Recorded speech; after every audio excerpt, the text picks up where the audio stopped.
Oi, pessoal. Vim aqui falar um pouquinho do Canadá, de Winnipeg, do lugar que eu moro, desabafar um pouco com vocês aí, vocês que têm curiosidade de saber sobre o Canadá e com você também que já é imigrante, né? Eu moro aqui em Winnipeg, como vocês sabem, né? Eu tenho esse canal aqui para publicar os meus livros, que é a minha fonte, né? Os livros que eu faço para as crianças, que foi aonde eu me encontrei, e eu vou contar um pouquinho da minha história e para saber também de vocês, se vocês se identificam. Há mais ou menos 7 anos atrás, a gente estava no Brasil, eu morava em São Paulo. E aí eu tinha o meu primeiro filho ainda, estava com ele pequeno. E aí a gente tinha uma leve vontade de ter uma experiência fora, mas nada muito profundo, a gente nem sabia se um dia a gente ia morar fora.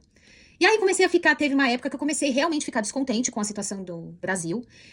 Enfim, que foi há 7 anos atrás. Mas estava tudo bem com a gente. Eu tinha uma situação confortável no Brasil, a minha vida estava boa no Brasil. Então, assim, a gente não saiu do Brasil por causa de algum problema, por causa de alguma coisa. Não, na verdade foi um descontentamento em relação ao país.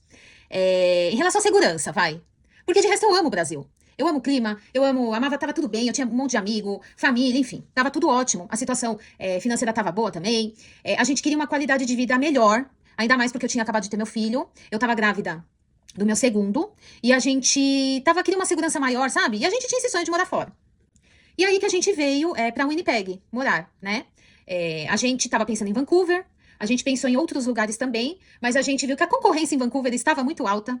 E a gente acabou optando por Winnipeg, porque uns conhecidos nossos, enfim, na época, não amigos, conhecidos, estavam morando em Winnipeg, e a gente ficou sabendo, né, que era um lugar bom para se morar, que eles estavam amando, e a gente tentou Winnipeg.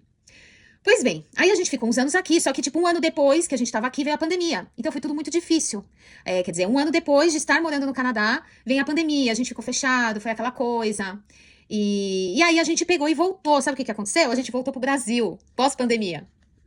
Eu fiquei muito tempo trancada em casa, né? Meu marido também. A gente pegou, eu não sei se foi certo ou errado, mas naquele momento, naquela situação, eu comecei a sentir, ficar com muita saudade da minha família, dos meus amigos. Eu falei, o que que eu tô fazendo aqui? O que que eu tô fazendo no Canadá?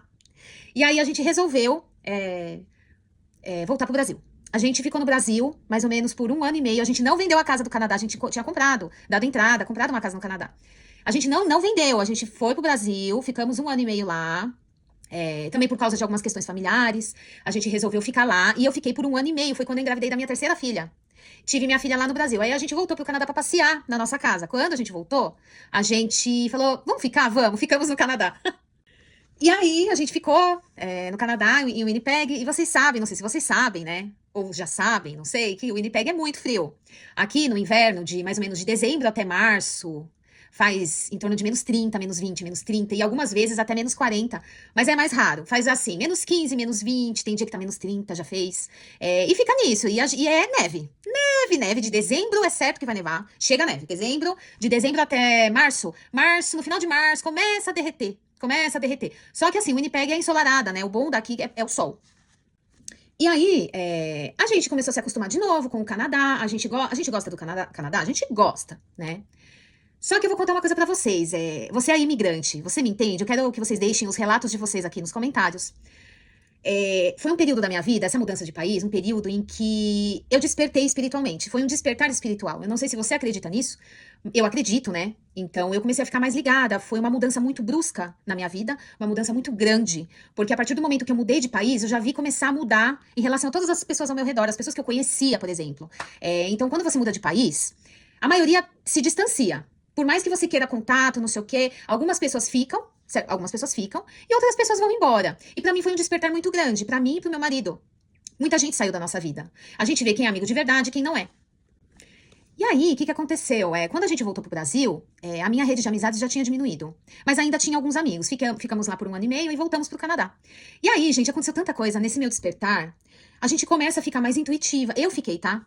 Essa coisa da neve, da gente se resguardar e a gente ficar um pouquinho mais sozinha, porque aqui a gente não conhece ninguém. A gente veio com a cara e coragem. Então aqui a gente teve que reaprender a conseguir novos amigos, a construir uma rede, né? Então aqui a gente teve que recomeçar. E aí, o meu marido trabalha remoto, o povo fica em Toronto, então a gente não tem contato. Eu trabalho em casa, como vocês sabem, sou escritora, então eu trabalho sozinha, né, dentro da minha casa. Então, assim, as pessoas que a gente foi conhecendo foi, tipo, na comunidade aqui, por aqui, foi na escola dos meus filhos, principalmente na escola dos meus filhos. E aí, nesse meu despertar espiritual, muita gente saiu, ainda mais pessoas da minha vida do Brasil. Eu não consegui mais, na verdade, tolerar essa hipocrisia de amizades falsas, sabe? Sabe aquela coisa de você procurar, você tá se importando com o outro, mas você não ser procurada? Então eu comecei a tirar da minha vida mesmo, sem dó, pessoas que não estavam nem aí para mim. E comecei a cortar essas pessoas.